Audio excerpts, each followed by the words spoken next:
Good morning, students. Welcome to the subject of productions and operations management. We are dealing with unit number 5, that is related to aggregate planning and maintenance management. Since the starting of the chapter, I have been telling that we have divided the whole unit into 3 different parts so as to make all the 3 parts clear and the connected aspects can be learned properly, right?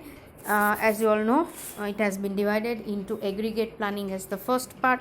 The next part comes up is capacity planning, and the third one comes up as maintenance management.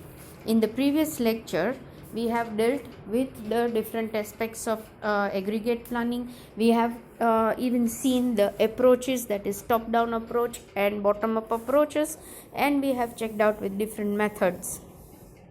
In today's session, we'll be completing with the last part, that is how aggregate planning is done so far as service industries is concerned, and that is what is the main topic that will be dealing in this session. Once we finish up with this particular area, that is aggregate planning in services, the first part of aggregate planning is over. As you can see it here in the slide there, that aggregate planning in service is the 5th section of this first part, and that is what we are dealing in this session. To come back to the aggregate planning in services, let us just revise one more time what is aggregate planning. Aggregate planning is such a kind of condition or is such a kind of approach through which the company strives to strike a balance between the productive capacity of the firm and the expected demand that is going to be rising somewhere in the next 6 to 18 months. When this type of planning is done, taking into consideration the existing capacity and the demand that is expected to maybe rise or fall in near future of 6 to 18 months, when we try to meet this demand with the help of whatever the existing capacity is. Capacity includes all the resources like man, machines, money, materials, right? When we can make the adjustment in the present situation or present resources so as to meet the changes that are to come in the near future related to demand, this is what is known as aggregate planning. Thus, aggregate planning is so very important to an organization because it helps to optimize. Optimize means we can make the maximum use of whatever the operational activities or whatever the present resources are, and with the help of that we try to manage with the rising demand, maybe rise or fall in the demand, because aggregate planning is done for a stipulated period of, or maybe the period of the intermediate period which we call it of 6 to 18 months. Generally there are very less chances of having or creating any major changes in the capacity or the resources, like say installing new machines or coming up with new technology in this particular time period to meet specifically the demand. That may not be feasible. Then what can be done? Then in the other case, if that is not possible, then we can take up with the aggregate planning in such a manner, or we can utilize the existing capacity. We can make the adjustment in the existing capacity, and then we can try to meet the customer's demand. It may be rise or it may be fall in the demand, because in this short period the viability of making a major changes in the resources is not possible. Say increasing the plant size, or maybe increasing the number of machines, or maybe changeover of the whole technology, something like this is not possible. And that is why the aggregate planning totally focuses on the current assets, and when you can make the changes in the current assets, then we can in such a manner that we can utilize it optimally. At the same time we can balance or we can meet the rising or fall in demand also. This is what is known as the important aspect of say AP, right? When we are doing AP, then we need to have the available resources. We need to have information about 3 things. I have been constantly repeating this since we have started with AP, right? That we need to have appropriate information about the available resources, Next important set of information is the expected demand forecast. That means whatever the forecasting we are doing related to demand, that should be there with us. At the same time, there has to be the policies regarding the changes. If any kind of changes are required in the existing capacity, then that policy or those policies should be considered. Those policies, how to make the changes in those policies, the information about that should be relevant and that should be available to the manufacturer. This is what is it takes to have AP done. I repeat, if any organization wish to take up with AP, then it needs to have the information about the available resources. It should have the same thing is there for the demand also, that what will be the expected demand, whether there is rise, whether there is fall, what will be the condition in between 6 to 18 months, that is to be collected. And on the other hand, if we want to make changes or if we want to meet the demand, then whatever the changes are expected, whatever the policy changes are expected related to the resources can also be done. But for that we need to have the set of information first. As we do it in the manufacturing section, the same is applicable to the service area also, right? And that is why I am going quite in detail as far as AP is concerned, because in this session we are going to relate AP, that means aggregate planning, specifically in the service area, right? Thus if you do AP, what is the prerequisite? We need to have information about what? Available resources. We need to have information about the say the expected demand, that means forecasted demand, and we should have the collected information about how the policy changes are to be made. These are the three prerequisites. Once we do this, we are doing the AP, we are doing the aggregate planning. And at the end of aggregate planning, that means what will be the output, what will be the result of AP, then we'll be able to find out the total cost of the plan, and at the same time we'll be also be able to find out the projected level, that means the expected level of inventory requirements, maybe what type or number of output that will be produced, what will be the employment position, if a company is taking up with subcontracting, back ordering, all those things will be able to figure it out. And that is why AP is very useful to any manufacturing unit. Thus we can say that AP is an arrangement in which the enterprise tries to strike a balance between what? Balance between two variables. One is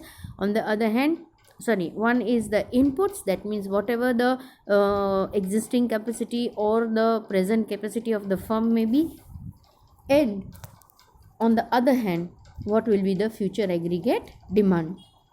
When a company does this, and that too for a period of 6 to 18 months, then we say that it is planning for aggregate planning, or it is the company is doing the aggregate planning, right? As I told you in the previous lecture, we have learnt about the bottom-up approach and the methods. In today's session we'll be taking up with the services, right? As far as the approaches are concerned, how the aggregate planning can be done, then major two approaches can be adopted, or any of the approaches, any one approach of the two can be adopted. One is top-down approach, the other one is bottom-up approach. Now what is the example related to top-down approach, wherein a consolidation was the first stage, that means consolidating the capacity of the firm as well as the aggregated demand, right? And we consolidate both the things, that means we consolidate the demand also, we consolidate the capacity also. In the next stage, what do? We create a kind of pseudo product, right? Pseudo product, when we create, it's nothing but it's an imaginary product that is being created by the firm. What is the use? It has such a kind of characteristics which are generally present, average characteristic of all the say product family members of the product line. All the characteristics or average characteristic of all these products that are produced by the manufacturer are available in this pseudo product. Once that is clear, and whatever the loopholes are, whatever the condition comes up, that is taken into account, and then the disintegration is there, disallocation is there. That means again that on the basis of pseudo product and its result, what we can find out is, on the basis of that we can make the disintegrate the subplants, and we can find out that whether we'll be able to produce the further items of the same family or not, or how we can produce it well, that can be deduced with the help of this top down approach, right? So when we are taking up with the top down approach, there are 3 steps. I repeat: consolidation of demand on one hand, capacity on the other hand. Step 2, we take up with the pseudo product, that means we try to make the imaginary product, and in the third stage we try to have the disintegration, that means whatever it takes to produce pseudo product, it is assumed that if pseudo product is made properly or can be manufactured, that means the rest of the family members of the product line can be easily manufactured with the altered capacity. That is what is known as top down approach. When you are talking about bottom up approach, it is a little different and almost inverse of top down approach. Here, as the name suggests, everything starts at the bottom, right? Bottom means we are talking about the people who are working at the we call it they are such kind of people who are actually manufacturing something, so they are all called maybe the employees or the workers working at the bottom level. They try to clear or they try to create the MRP, that is said to be the material requirement planning. They come up with the resource requirement planning and they pass it on to the further upper level of employees, right, at the managerial level. At managerial level, with the help of MRP and RRP, what is being done? The master schedule is being prepared, the master production schedule is prepared.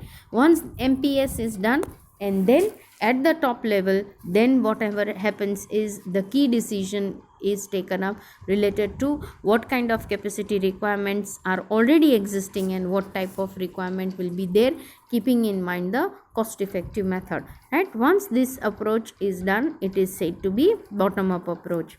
As you can see it in the example again here, everything begins from the bottom. So we start learning the example from bottom, right? At the bottom we can see there is a tentative demand that is being forecasted of the unit ABC as 200, 400 and 300. The consolidation is done at the lower level, right? That means 900 units we are supposed to produce. This may be there. Then what happens is bottom level employees say at the bottom level, supervisors, workers give their requirement related to materials, right? That for A, B and C to be produced, they need this many units. That is what is known as their material requirement planning, right? With the help of RRP, that is resource requirement planning, and MRP, that is material requirement planning, what is done? MPS is prepared. What is MPS? MPS is known as master planning schedule. What happens here? With the help of this master planning schedule, we try to compare what we can compare, whatever existing capacity is and whatever the requirement of the capacity is in for 6 to 18 months of time period, and we try to compare that, and accordingly at the top level management, then what happens is the final decision related to what type of decisions or what type of changes would be required is being done. This is what is known as the bottom up approach, right? Now we have also seen different types of methods. Almost it's a kind of revision, right, wherein we are taking up with the whatever the major topics that we have checked out in the earlier sessions. Here we have checked out with 5 important methods: graphical, informal, mathematical, heuristic and budget method, right? Now what we are going to focus is all about the aggregate planning done in for the services. As you all know, services are intangible, right? Whenever a service provider is there, he is providing such a kind of product to the customer which cannot be seen, which cannot be say measured, or which is difficult to count. And at that time it is very important for the service provider to see that he plans out best with his aggregate planning, so that he can match up with whatever the increasing services of the demand for services may be. He can match it up with whatever the requirements he has at present, right? So what happens here is that aggregate planning is done for services are intangible in nature, it cannot be seen. So somewhere, but what is important is it cannot be seen, but whatever the major factor that plays role in services other than material, that means not the material, and then which M plays the major role is said to be men, right? That means manpower plays the major role. Workforce is the one which is to be focused, and here whatever manipulation takes place or whatever the changes takes place as far as the short term aggregate planning or say the planning for 6 to 18 months related to services are concerned, then service provider will always focus on the single M, that is manpower first and then the money area, and that is with the help of this he takes up the various decisions, or he takes up with the aggregate planning in services. Now how it differs from the production, that we will see. In the services, the demand management plays an important role. Demand and capacity requirement are difficult to be predicted in services, right? We all know this. It's difficult to be predicted, it is difficult to be forecasted, and that is why the demand and capacity, to strike the balance between demand and capacity is also pretty difficult. Though AP seems to be easier, like there are service sectors in which the aggregate planning can be easily done, say in the sectors of bank or maybe fast food parlors, as compared to manufacturing. Manufacturing AP can be little bit of complexity, but as far as this aggregate planning done in the sectors like banks or maybe in the fast food parlors, that may be comparatively simple enough, right? The prime concern in the services of AP is labor, as I told you, and cost related to labor, as services are highly labor oriented. We know this. Service, in the services, whatever plays the important role is the M, which is the capital M of manpower, right? The workforce or the employees, they play very important role. They play very crucial role. So it is always that when we are taking up with the aggregate planning in the service sector, the labor is at the core, or it is at the center, and whatever the cost related to labor, that is to be considered. How cost effectively and how nicely we can manage the labor, how successfully we can use the skill of of this labor to provide the services that may be to provide the expected services that are demanded somewhere in the near future can be worked out, right? So here there are various considerations or important to control the labor, right? If you want to control, as we told, that labor is the major area that plays the role, and then if we are going to control it, then there are few costs. There are if we want to consider, or if you want to control few costs, right, there are simple considerations we should keep in mind, like scheduling the labor hours accurately. That means whatever is done is in the service sector, man plays important role. How much time he'll be able to give, or how much time will be able to employ him, plays very important role.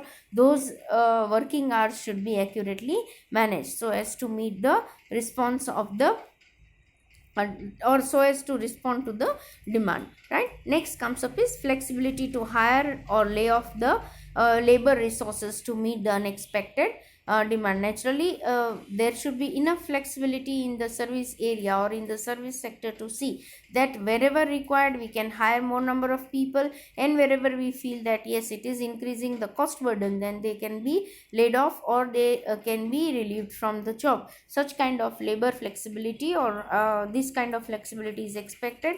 This has to be considered while taking up with AP, right? Flexibility to reallocate the available labor resources according to the requirement. That means reallocation is again redistributing it.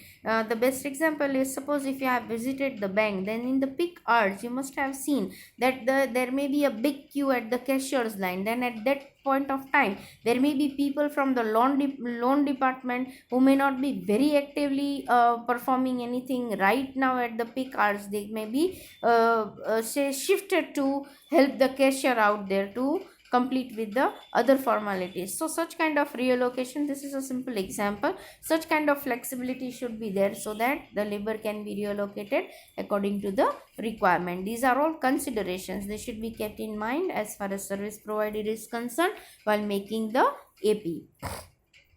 Next area is flexible working hours to meet the ever changing demand. Yes, the hours has to be made flexi. The flexi hours or flexi timing is very buzzing word today in HR, right? That means if you provide with the flexible working hours, then what happens is, on the say convenience basis of the workers or labor or maybe employees, they may be able to give their best output.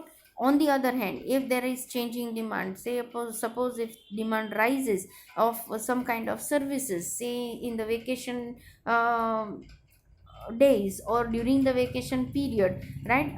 There may be the say services that are, say, entertaining services, or maybe the play areas, or maybe the entertainment parks. Here the rush may be greater, then at that time you may have to provide more number of people there, you may have to give more working hours there, then that need can be even have to be considered, and those needs related to the labor has to be, again, that capacity has to be utilized. Thus in services, while planning AP, the total focus is on human resources, as I told you, and how their capacity can be utilized to the optimum. That is the prime concern. That means whatever the labor that we may be bringing up in the organization, they have to be used optimally. That is the prime concern of any services, because in services what area is important is HR,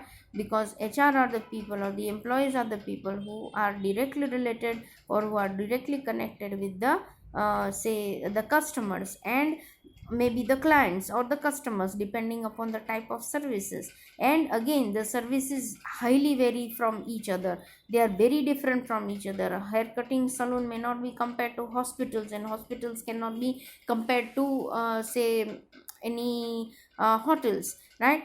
Hotels cannot be compared to banks. Means taking up each sector in mind, or taking up each sector into consideration, likewise aggregate planning can be done. And what will be the core of aggregate planning in services, that is what is important, is the labor and the cost related to it, or maybe the other concerns that we have seen earlier related to labor or maybe employees, right? As services vary greatly, as I told you, approaches to AP also differ in the service industries. There may be very different examples that we may provide, or there may be say kind of so many services, like if police department and firemen, if these are the people who are providing the services to the citizens, then at a time of emergency there may be police force who may be deployed more in numbers. That means more number of people, policemen or maybe firemen, deployed to such an area wherein the requirement is more. That depends, right? Again, the next area of concern, or maybe the next example, is restaurants and retail stores. I just gave you the example of the restaurants, or maybe the vacation period. During the vacation period, or maybe during the holidays, during the weekends, there may be a greater rush in the restaurants, and at that time the aggregate planning or maybe the planning have to be done. Likewise in the retail stores also, in the peak hours, or maybe during the leisure time period, what happens is these retail stores may have to be provided with more number of employees. Same happens in the supermarkets also, right? And in the hospitals also, you cannot just focus on the demand, that what type of patient would be there in this area, but whenever these patients are available or they are there, then the proper services are to be provided, that planning has to be done. Even for the airlines and auto services, the kind of aggregate planning may be completely different, right? Say again, I repeat the same example, when during the vacation period or maybe during the festive period, the services of airlines may be used more, right? Auto services may be demanded more, and accordingly the aggregate planning related to human resource can be taken up by the service provider. Like this, the aggregate planning in the services may be different from each other, they may be significant in their own way, and they may be unique in each sections that we have seen, right? If we just check it, I just gave you the example that the whatever the APE we need in police department or maybe in the fire stations, some fire extinguisher stations, the same cannot be applied to restaurants, it cannot be applied to the retail stores. Whatever may be there in the supermarket may not be facilitated in the hospitals, and likewise there may be changes, and there cannot be a single pattern through which the aggregate planning in the services can be done. But that doesn't mean that aggregate planning is not important. In fact, aggregate planning is very, very important in services, because if we avoid that, what happens is we cannot use the manpower cost effectively. Moreover, in the absence of aggregate planning, it may be very dangerous to the companies, because they will not be able to judge, or they will not be able to say make use of the resources on one hand, or they'll not be able to find out the gap also. Thus we can conclude that AP in the service is different from that of the manufacturing, and the complete focus is on the adjustment of with the existing number of employees, though in no case AP in the services can be avoided, as it deals with the manpower requirement that is to be used cost effectively. So howsoever it seems difficult to employ, howsoever practically it may be difficult to employ aggregate planning, but it should be done, because the absence of aggregate planning may be very fatal to the companies. And this is the end of how AP is done, or what consideration should be there for taking up with the AP in services. Right, here we end up with this part also, and with the section of aggregate planning also. When we meet next, we shall be taking up with capacity planning and the connected topics. By the time we meet next, it's a goodbye from my side. Thank you.